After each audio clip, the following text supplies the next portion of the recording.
তো বন্ধুরা আজকে আমরা কিন্তু চলে এসেছি হাবড়ার একটা ফেমাস দোকানে। তো এখানে নাকি মাত্র 35 টাকার মাংস ভাত পাওয়া যায়, আর মাত্র 80 টাকায় 2 পিস চিকেন দিয়ে আর সবজি দিয়ে মাংস ভাত পাওয়া যায়। এই হচ্ছে দোকানের লিস্ট, তোমরা তো দেখতে পাচ্ছ সব কিছু।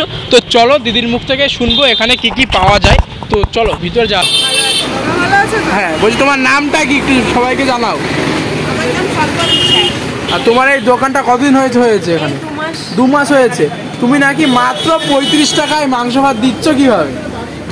35 টাকায় দেওয়া যাচ্ছে, না যাওয়ার কিছুই নেই। মানে হাবড়া চত্বরে তো কোন জায়গায় 35 টাকায় তো শুধু মাংস মনে হয় না। বলতে পারবো না কে, কিন্তু আমি দিচ্ছি, এটাই বলার কথা। আর হচ্ছে মানে আমি তো 80 টাকা প্লেটে মাংস বিক্রি করি। মানে এখানে দেখলাম 35 টাকাতেও মাংস ভাত, আবার 80 টাকাতেও মাংস।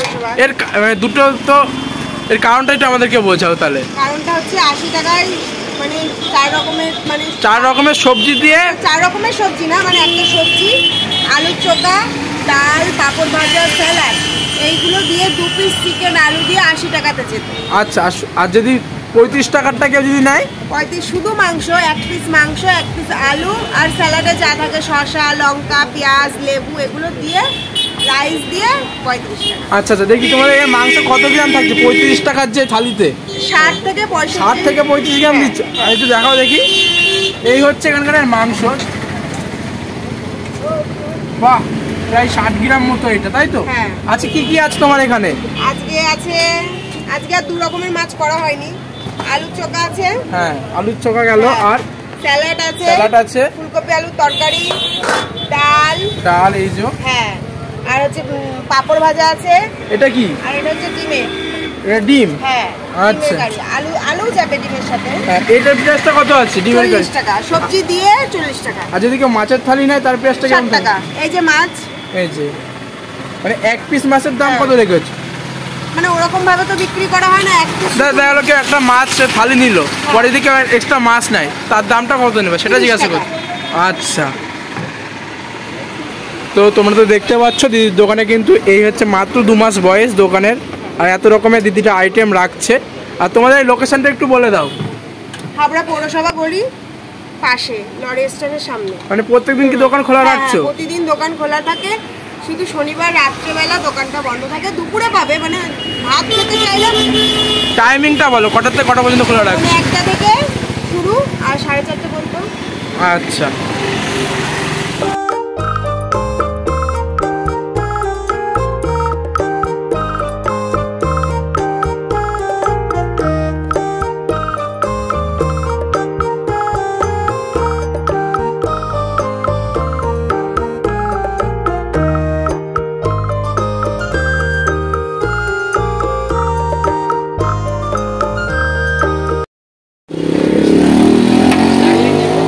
ঠিক আছে।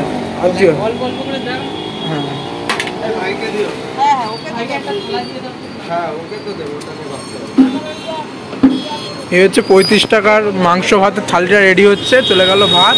আর দিদি এদিকে কি স্যালাড কাটছো? এই হচ্ছে স্যালাড,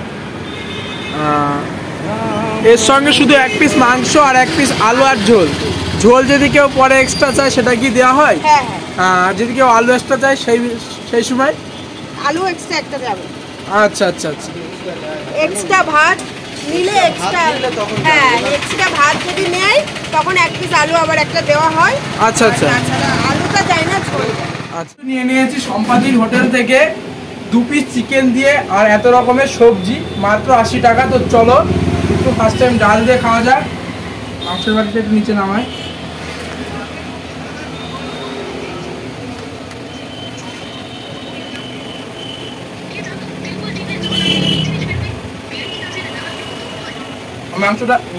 ডালটা তো ভালোই লাগছে, যেরকম বাড়িতে তোমরা খাও ঠিক সেরকমই কিন্তু লাগছে। আর এর সাথে মানে গাজরও দিচ্ছে দিদা ডালের ভিতরে, এটা একটা ইউনিক টাইপের লাগলো। আর এখানে আছে বাঁধাকপির তরকারি, এখানে আলুর চোখা, আর এখানে স্যালাড। তো চলো,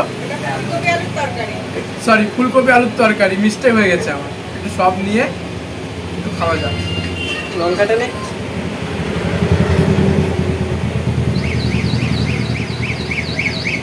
অনেকদিন বাদে এত সুন্দর খাবার খাচ্ছি, সত্যি কথা। এরকম টাইপের খাবার খেয়েছি আমি স্কুলে, সেরকম স্বাদ পাচ্ছে আমার এই ফুলকপিতে। কিন্তু সাধারণত আমি ফুলকপি খাই না, ফুলকপি আমি খাই না, কিন্তু আজকে খেতে খুব ভালো লাগছে, কিন্তু অনেকদিন বাদে যেহেতু খাচ্ছি। রেডি করেছিস? হ্যাঁ। ফুলকপি আলুর তরকারি, তো চলো খাওয়া যাক। এবার ঠিক আছে, ক্যামেরায় দেখো। নুন ঝালের পরিমাণ ব্যালেন্স আছে, যেরকম বাড়িতে তোমরা খাও সেরকম পেয়ে যাবে।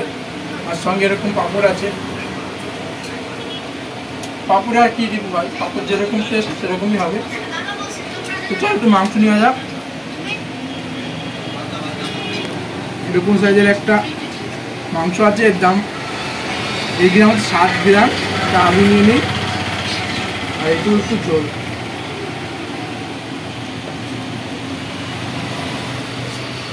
মাংসটা দেখাবো তোমাদের। মাংসটা ফ্রেশ আর খুব সুন্দর, কিন্তু সফট মাংস। তো চলো একটু মাংস খাওয়া যাক নিয়ে। মাংসের ভিতরে যথেষ্ট পরিমাণে নুন, ঝাল, তারপরে মাংসের যে মশলাগুলো দেয় সবই কিন্তু ব্যালেন্স। আর চলো শুধু ঝোল দিয়ে খাওয়া যাক একটু মাংস। মানে এত সুন্দর টেস্ট, মারাত্মক লেভেলে কিন্তু লাগছে। পুরো মাংস দিয়ে একটু আলু দিয়ে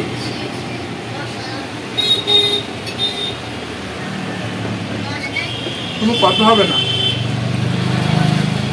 মাত্র 35 টাকায় মাংস ভাতে শুধু তোমরা মাংস পাবে, আর একটা আলু পাবে আর ভাত। আর 80 টাকাতে 2 পিস চিকেন পাচ্ছ আর সবজি পাচ্ছ। তো চলো খেয়ে তোমাদের সাথে আবার চলে আসছি। মানে দোকান খোলার পিছনে তো নিশ্চয় একটা কোনো কারণ থাকে, সেই তুমি সেটা বলো আমাদের। কারণ তো বলতে আমরা সত্যি কথা বলতে নিজে থেকে বিয়ে করেছিলাম, প্রথমে তো কেউ মেনে নেয়নি। তো এই তো অনেক মানুষের জানোই তো সমালোচনা, এটা তো ম্যাক্সিমাম লোকের সাথেই হয়। তো আমাদের সাথে একটু অন্যরকম, মানে ওই জিনিসটা কীভাবে বলি এখন। তো যাই হোক, অনেক ঘটনা বলতে গেলে হয়তো অনেক কথা বেরিয়ে আসবে। তো আমি এইটুকুই বলবো, প্রচণ্ড পরিমাণে কষ্ট করি, যেহেতু আমার হাজব্যান্ড বেকার ছিল, সেই জন্য অনেক কথা শুনতে হয়েছে, এখনও হয়তো শুনি।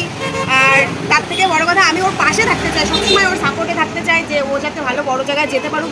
ওর সবসময় চাইবো যে নিজস্ব একটা ব্যবসা দরকার, ব্যবসাটাকে মানে নিজের করতে। আমি ওর পিছনে সবসময় ট্যাগেল দিতাম, যেহেতু লোকের কাজ করতো, কাজ করে ও সেটা মানে পোষাতো না, কারণ লোক বোঝাতো যে একদিন ছুটি করলে কত রকম কথা শোনায়। তো যাই হোক, এই অনেক ঘটনা আছে এর পিছনে, সেই জন্য নিজস্ব ব্যবসা দেওয়ার জন্য শুরু করলাম এই দোকানটা। এবার জানি না ঠাকুরের আশীর্বাদে, এবার মানুষের আশীর্বাদে, আমার কাস্টমারের আশীর্বাদে, সবার ভালোবাসা পেয়ে যদি আমি দাঁড়াতে পারি, এইটাই আমার কাছে বড় পাওয়া, আর কিছুই নেই। অনেকে এসে আমাকে কোশ্চেন করছে যে তুমি নাকি ভাইরাল হতে চাও দিদি, তুমি ভাইরাল হওয়ার হয়েছে, যেরকম কালিদি আছে, নন্দিনী আছে, মানে এরকম ওরা যেরকম ওদের ব্যবসা আছে, সেই দিক থেকে তুমি এসছো ব্যবসা লাইনে? না না, ওই ভেবে না। আমি বললাম না প্রথমে যে আমার হাজব্যান্ড প্রথম থেকে চাইতো যে নিজস্ব একটা ব্যবসা, মানে ব্যবসা করবে নিজের একটা, সেই জন্য। এবার আর কালিদি, নন্দিনীদি, মিষ্টিদি সবাইকে বলছে ওদের অনেক অনেক ধন্যবাদ। ওরা অনেক কষ্ট করে আজ এখানে এসছে। তো ওদের মতন হয়তো এখনো হতে পারিনি, জানি না হতে পারবো কিনা। তো চাইবো সবাই আমাকে সাপোর্ট করুক, ভালোবাসা দিক, যাতে আমি দোকানটা অন্তত বড় করতে পারি, ব্যবসাটা বড় করতে পারি। এটাই, আমি কখনো ফেমাস হওয়ার দিকে চিন্তা ভাবনা নিইনি। আমি ব্যবসায় দাঁড়িয়ে গেলে ফেমাস এমনিই হয়ে যাব, তখন মানুষ আমার পয়সা থাকলে এমনিই চিনবে। আর মানে এখন রেসপন্স কিরকম পাচ্ছ তুমি? মানুষ বলতে আমার ফ্যামিলি, আত্মীয় স্বজন সবাইকে দিয়েই বলছি, কিন্তু যে আমার পয়সা আমি যদি দাঁড়াতে পারি, বা একটু বেশি দরকার নেই, আমার যেটুকু দরকার সেটুকু হলেই হবে। দাঁড়াতে চাই আমার হাজব্যান্ডের পাশে, এইটা আর কিছু বলার নেই। বলছি এখন রেসপন্স কিরকম পাচ্ছ এলাকাবাসীর কাছ থেকে? এলাকাবাসী বলতে আমি বাড়িতে, আমি যখন দোকানটা বন্ধ করে বাড়িতে যাই, আমি যাই দুপুরবেলা একটা টাইমে বাড়িতে যাই, ওই 4টে 3:30 যাই আমি বাড়িতে, তখন সবাই বলে কিরে তুই তো ফেমাস হয়ে গেলি, এরকম বলে। ফেসবুক খুললেই তো আমি ফেমাস আর কোথায় হতে পারলাম। তখন অতিরিক্ত ক্লান্ত থাকে, তো কথাও বলার সেই জিনিসটা থাকে না, কারণ যেহেতু বাড়িতে গিয়ে আবার একটু কিছু করে আমার আবার দোকানে আসতে হয়, যেহেতু রাত্রি থেকে আবার রুটিন। হ্যাঁ, যেহেতু মেয়েও থাকে, মেয়েকে গিয়ে বাড়িতে গিয়ে খাওয়ানো। এই দোকানটা হচ্ছে তোমার মেয়ের নামে, তাই তো? আচ্ছা, ঠিক আছে। আমাদের তাহলে মাত্র 35 টাকার মাংস থালিটা দিও। আচ্ছা, আমার সেলটা বাড়লে আমি ওগুলোও করতে পারবো। আমরাও চাইবো তুমি অনেক বড় হো, তোমার হোটেলটা একদিন নিজস্ব একটা হোটেল হোক। তো খাবার দাবার এই শুধু হাবড়া না, সারা পশ্চিমবঙ্গে যেন ছড়িয়ে যায় তোমার হোটেলের নাম। হ্যাঁ, আমিও চাই আসুক, যেহেতু আমার একদম পুরো ঘরোয়া রান্না, ঘরোয়া খাবার, কোনো কিছু মানে এক্সট্রা হাবি জাবি মশলা এগুলো হয় না, যেগুলো বাড়িতে রান্না। হয়তো একটু আগে দেখলে আমার মেয়ে খাচ্ছিল, এবং সেম আমার আমি যা রান্নাগুলো আমার মেয়েকেও খাওয়াই, আমরাও খাওয়াই। তার জন্য চাই না আমার বাচ্চা একটা ক্ষতি হোক, আমরা নিজেরা যখন খেতে পারবো আরও 5টা মানুষকে দিতে পারবো, নিজেরা ভালো খাবো আর 5টা মানুষকে খারাপ দেবো, এটা আমি চাই না, ভালোই দিতে চাই। যদি এইভাবে সাপোর্ট করো, সবাই আসুক আমার দোকানে খেতে, এই সেলটা বেড়ে গেলে অসুবিধাটা আর হবে না। দিদি কিন্তু আমাদের হাবড়ার বুকে ঝড় তুলে দিয়েছে। হয়তো ঝড় তুলতে পারিনি, আর চাইও না ঝড় তুলতে, আমি শুধু চাই যে আমার দোকানে সবাই আসুক, আমার রান্না করা খাবার খাক। আমি আশা করি ভালো লাগবে, কারণ প্রচণ্ড পরিমাণে পরিশ্রম করি, আর হয়তো নিজের কথা নিজে কি বলবো, এসে দেখুক, আর যেরকম সকালবেলা থেকেই দেখুক আমি কী করি। অনেকে হয়তো কমেন্ট করছে যে আমি পচা মাংস, এই যে হয়তো পচা মাংস খাওয়াচ্ছি এইসব, কিন্তু এইসব না, আমি চাই এসে দেখুক। আমি 1 কিলো মাংস কিনে আনি, সেটা দেখলেই বুঝতে পারবে। কেউ পচা মাংস হয়তো কিনতে গেলে কি জানি না কোথায় পাওয়া যায়, 1 কিলো মাংস হয়তো পাওয়া যাবে কিনা, তা যাই হোক 1 কিলো মাংস এবং চালও আমি রোজ কিনি, চালটা পর্যন্ত আমি রোজ কিনি, যেহেতু বস্তা কেনার ক্ষমতা আমার এখনো হয়নি। আশা করি, জানি না কি হবে, তো চাই হোক। এখন দিনে ক কিলো করে চাল যাচ্ছে তাও তো? এখন 3 কিলো করে চাল যাচ্ছে। আচ্ছা, মানে আগের তুলনায় সেলটা অনেক, হ্যাঁ 3 কিলো, হাইয়েস্ট 4 কিলো পর্যন্ত চলে যায়। মানে এখন মাংসের দামটা যদি বেশি থাকতো তাও মানুষ বলতো দামটা অনেক বেশি। হ্যাঁ, এখন কম, সেই জন্য অনেকে বলছে যে আমি ভাগাড়ের মাংস খাচ্ছি, কিন্তু না, আমি 80 টাকাতেও তো দিচ্ছি একই মাংস। 80 টাকাতে 2 পিস যাচ্ছে আমার থালিতে, সবজি, ডাল, স্যালাড, পাঁপড় ভাজা, আলুর চোখা সব কিছু দিয়ে 2 পিস মাংস দিয়ে আলু দিয়ে আমি 80 টাকাতে দিচ্ছি। আমি সবজিটা পুরো বাদ দিয়ে দিয়েছি, টোটাল 1 পিস আলু আর 1 পিস মানে মাংস দিয়ে আমি পুরো মানে থালিটার স্যালাড দিয়ে আমি 30 টাকাতে 35 টাকাতে কেন দিতে পারবো না? হিসাবটা করলেই তো বেরিয়ে যাচ্ছে যে আমি ওটা হাফ করে দিলে আমি 35 টাকাতে মাংস যাচ্ছে, 5 টাকার ভাত চলে যাচ্ছে, হয়ে গেল। এই হচ্ছে ঘটনা, দেওয়া যেতে পারে, এইভাবেই চলছে।